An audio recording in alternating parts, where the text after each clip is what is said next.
A capa de Veja, e-mail de 2009 de Paulo Roberto Costa. Então ministra Dilma defende uma solução política para manter fluxo de dinheiro para a quadrilha que operava na Petrobras.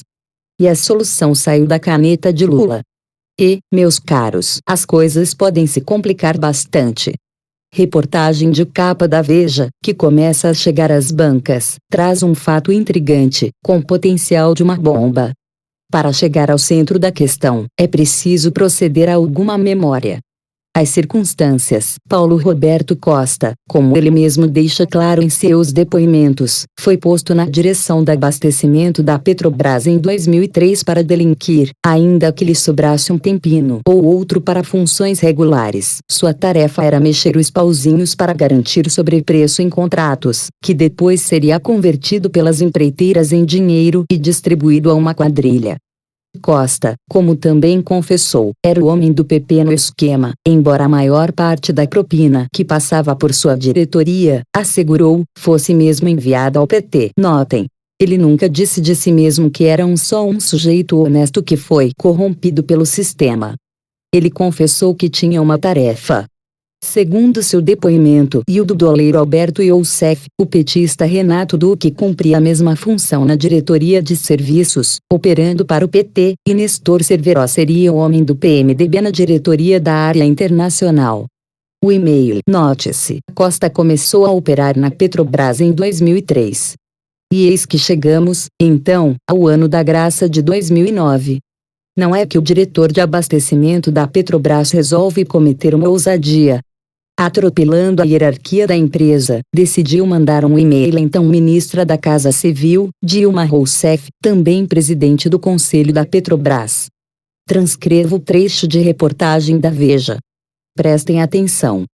Paulo Roberto Costa tomou a liberdade de passar por cima de toda a hierarquia da Petrobras para alertar o Palácio do Planalto que, por ter encontrado irregularidades pelo terceiro ano consecutivo, o Tribunal de Contas da União, TCU, havia recomendado ao Congresso a imediata paralisação de 3 grandes obras da estatal: a construção das refinarias Abreu e Lima, em Pernambuco, e Getúlio Vargas, no Paraná, e do terminal do Porto de Barra do Riacho, no Espírito Santo. Assim como quem não quer nada, mas querendo, Paulo Roberto Costa, na mensagem à senhora ministra Dilma Rousseff, lembra que nos anos de 2008 e 2007 houve solução política para contornar as decisões do TCU e da Comissão Mista de Orçamento do Congresso Nacional. Por que diabos o diretor de abastecimento da estatal enviara uma mensagem à ministra sugerindo formas de ignorar as irregularidades nas obras apontadas pelo TCU? E, como fica claro, o tribunal já havia identificado problemas em 2007 e em 2008.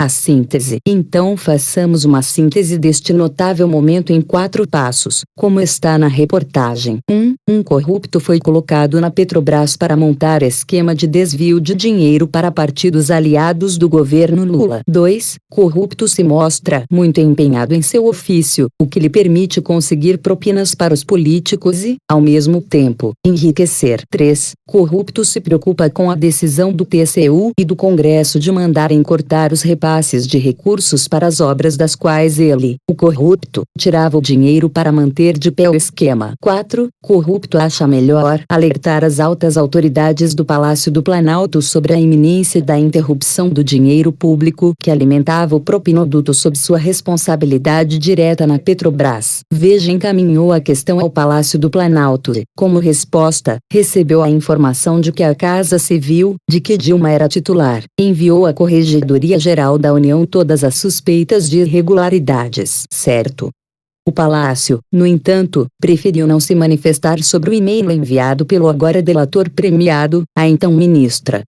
Essa mensagem foi apreendida pela Polícia Federal nos computadores do Palácio do Planalto em operação de busca e apreensão relacionada à investigação sobre Eranice Guerra. Dilma não pode se calar sobre a mensagem em que um dos operadores do maior esquema de corrupção jamais descoberto no país sugere ao governo uma solução política que garantisse o funcionamento do propinoduto.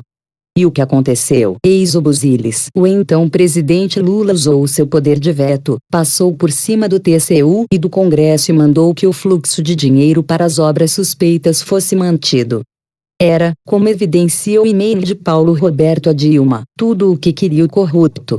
Leiam mais um parágrafo da reportagem. Durante 8 meses, a equipe do ministro Haroldo Cedras, que assume a presidência da Corte TCU em dezembro, se debruçou sobre os custos de Abreu e Lima. A construção da refinaria estava ainda na fase de terraplenagem, mas os indícios de superfaturamento já ultrapassavam os 100 milhões de reais. A Petrobras, porém, se recusava a esclarecer as dúvidas. O ministro chegou a convocar então o presidente da companhia, Sérgio Gabrielli, para explicar o motivo do boicote. Depois de lembrado que poderia sofrer sanções se continuasse a se recusar a prestar esclarecimentos, Gabrielli entregou 10.000 folhas de planilhas ao tribunal. Para a surpresa dos técnicos, as informações não passavam de dados sem qualquer relevância.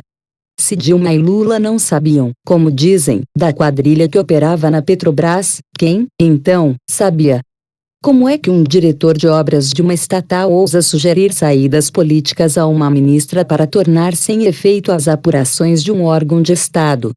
A mensagem de Paulo Roberto a Dilma deixa claro, quando menos, que ela e Lula ignoraram os sinais de que uma máquina corrupta operava na maior empresa do país, uma estatal máquina corrupta que servia a 3 partidos da base: PT, PMDB e PP.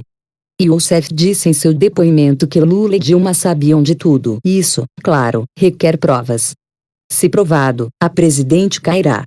O e-mail de Paulo Roberto demonstra que, quando menos, a então ministra foi enganada.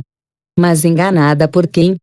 Então um diretorzinho da Petrobras propõe que o governo adote uma solução política para tornar sem efeito uma decisão do TCU e do Congresso, e a ministra achou isso tudo normal.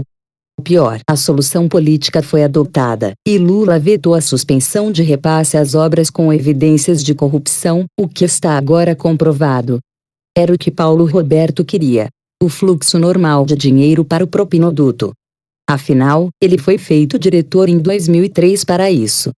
Aguarda-se que Dilma diga o que fez com o e-mail que lhe foi enviado pelo agora corrupto confesso. Veja, já está nas bancas de São Paulo e, em breve, nas de todo o Brasil. Leiam a reportagem completa. Por Reinaldo Azevedo.